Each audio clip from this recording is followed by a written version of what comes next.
அஸ்ஸலாமு அலைக்கும் வரஹ்மத்துல்லாஹி பரக்காத்துஹு.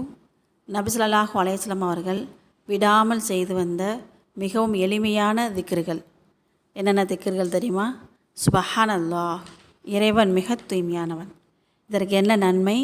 1000 நன்மைகள் எழுதப்படுகிறது அல்லது 1000 தவறுகள் அழிக்கப்படுகிறது. அடுத்தது அல்ஹம்துலில்லாஹ், எல்லா புகழும் அல்லாஹ்வுக்கே, நன்மையுடைய தராசை நிரப்பக்கூடியது.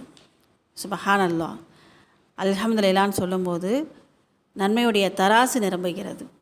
அடுத்தது அல்லாஹு அக்பர், அல்லாஹ் மிக பெரியவன். இதற்கு என்ன நன்மை தெரியுமா?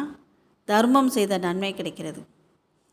அடுத்தது சுபஹானல்லாஹி வல்ஹம்துலில்லாஹ், அல்லாஹ் தூயவன், எல்லா புகழும் அல்லாஹ்வுக்கே. இதற்கு என்ன நன்மை? வானங்கள் மற்றும் பூமிக்கு இடையே உள்ள இடத்தை நிரப்பக்கூடிய அளவுக்கு நன்மைகளை கொண்டது. அடுத்தது சுபஹானல்லாஹி வபிஹம்தி, அல்லாஹ் தூயவன் என்று போற்றுகிறேன். இதற்கு நன்மை என்ன தெரியுமா? கடல் நுரையளவு பாவங்கள் இருந்தாலும் அது மன்னிக்கப்படும். சுபஹானல்லாஹ், இந்த திக்ரை சொல்லும்போது கடல் நுரையளவு பாவங்கள் இருந்தாலும் அது மன்னிக்கப்படுகிறது. அடுத்தது சுபஹானல்லாஹி வபிஹம்தி, சுபஹானல்லாஹில் அதீம்.